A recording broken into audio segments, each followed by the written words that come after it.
अखबारात, news channels और social media. कुछ अरसे से इन तमाम प्लेटफॉर्म्स पर मुल्क के दिवालिया होने के खदशात पर बात हो रही है।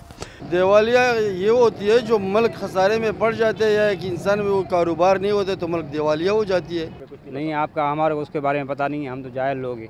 मुल्क का दिवालियापन ये है कि मुल्क कंगाल हो गया कि मुल्क में कुछ नहीं है। दिवालिया होने का मकसद ये है कि मतलब सब कुछ ख़त्म हो गया, ख़जाना बिल्कुल खाली हो गया, मतलब जो कर्जे थे वो उनके ऊपर मतलब बोझ पड़ गए। जब आपके पास एक्सटर्नल पेमेंट्स के पैसे नहीं होते और इंटरनल इन्फ्लेशन जैसे बढ़ती जा रही है तो दिवालिया की तरफ ही जा रहे हैं हम लोग। हर तरफ इक़्तिसादी बुकरात मसले को हल करने के लिए अपने कीमती मशवरे दे रहे हैं।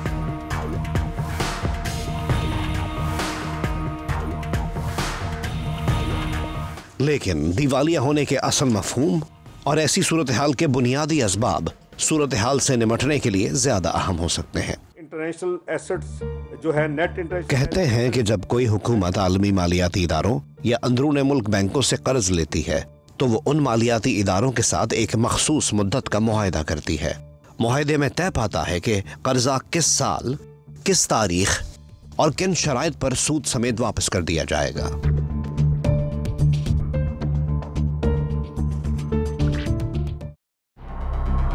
IMF जैसे इदारे कर्जाजात के मुआहदों के वक्त शराइत की एक लंबी फहरिस्त भी हवाले करते हैं। अदायगी यकमुश्त नहीं बल्कि किस्तों की शक्ल में की जाती है।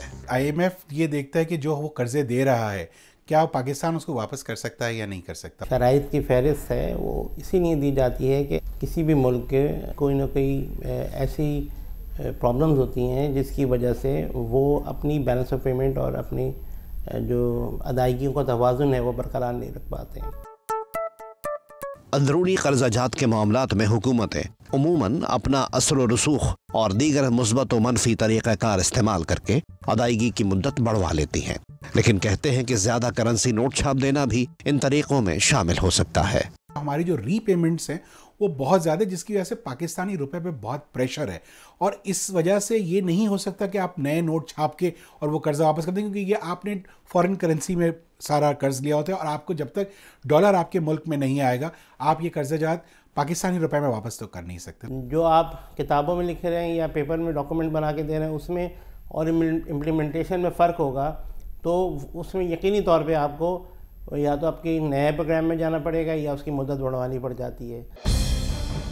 अलबत्ता बैरूनी ज़राए से लिया हुआ कर्जा ज़रा टेढ़ा मामला है, क्योंकि आलमी इदारों पर असर और रसूख इस्तेमाल करना सिर्फ सुपर पावर्स के बस में ही हो सकता है।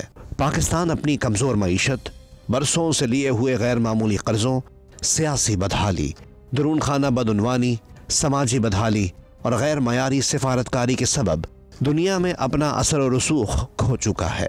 लिहाजा बैनुल अक़वामी मालियाती इदारों से किसी भी गैर मामूली नौयत की रियायत हासिल करना पाकिस्तान जैसे मुल्कों के बस में नहीं।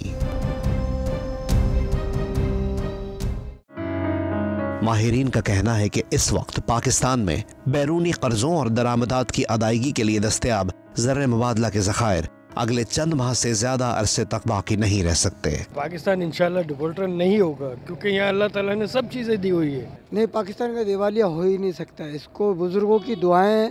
दिवालिया तो हो ही गया है अवाम का, और कौन सा दिवालिया होगा। दिवालिया होना क्या होता है? दिवालिया पाकिस्तान पहली बार साल 1998 में उस वक्त दिवालिया होने के दरपे था जब एटमी तजर्बात के बाद मुल्क को इक्तिसादी पाबंदियों का सामना करना पड़ा। वज़ारत ख़जाना के मुताबिक साल 2020 में मुल्क की GDP के तनाजुर में पाकिस्तान पर वाजिबुल अदा बैरूनी कर्जों की शरह 76.6% थी। साल 2021 में ये शरह 72% रही, जबकि गुज़िश्ता बरस ये मजीद कम होकर 67% हो गई। इसके बावजूद तेजी से घटते हुए ज़र मुबादला के ज़खायर और बढ़ता हुआ तिजारती खसारा मुल्क के लिए तशवीशनाक साबित हो सकता है। दूसरे ममालिक से जो दिए हुए पैसे, जिसमें चाइना और दूसरे मुल्क हैं, वो उनका रोल ओवर अगर हट जाए तो हमारे पास तो पैसे ही नहीं, हम तो दिवालिया ऑलरेडी हो चुके हुए हैं। ऐसी सूरत हाल में किसी मुल्क के पास अगर तयशुदा किस्त की बरवक्त अदायगी के लिए डॉलर्स नाकाफी हों, वो दिवालिया हो जाने के खतरे से दो चार हो सकता है।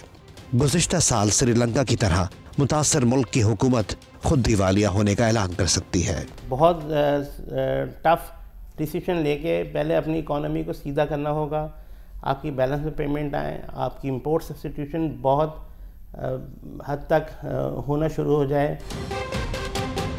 इस सारी सूरत हाल में मुल्क भर के अवाम अशिया सर्फ की बार बार अदम दस्तयाबी और रोज रोज बढ़ती महंगाई के अजाब से दोचार हैं।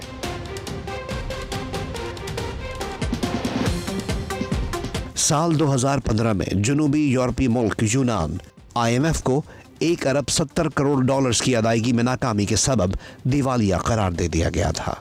बैंक ऑफ इंग्लैंड और बैंक ऑफ कनाडा के मुश्तरका डेटाबेस के मुताबिक साल 1960 के बाद से अब तक 147 ममालिक दिवालिया करार दिए जा चुके हैं।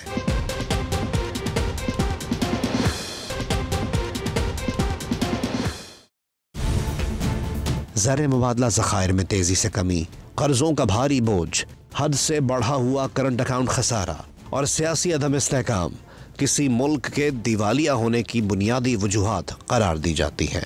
ज़र मुबादला के ज़खायर का हजम और फौरी तौर पर वाजिबुल अदा कर्जों और सूद की कुल मालियत का तकाबुल मुआशी सूरत हाल को जांचने का जरिया हो सकता है। गुज़िश्ता बरस जारी करदा एक रिपोर्ट के मुताबिक पाकिस्तान को अगले 3 वर्षों में 6 अरब 40 करोड़ डॉलर्स का कर्जा लौटाना होगा। सऊदी अरब से हासिल करदा 3 अरब और चीन से लिए हुए 4 अरब डॉलर्स इनके अलावा हैं। कोई ये चीज़ें दिखाई जाती हैं मीडिया पे कि अगले साल पाकिस्तान को 10 बिलियन देने हैं। ये दुनिया इसी तरह चल रही है, एक लोन रीपे होता है तो दूसरा साथ साथ आपको रोल ओवर्स भी होते हैं या नए लोन आपको मिल रहे होते हैं। कहाँ हम ऑयल जो है वो $50 पर बैरल नीचे से इंपोर्ट कर रहे थे और वो $120 पर बैरल पर पहुंच गया।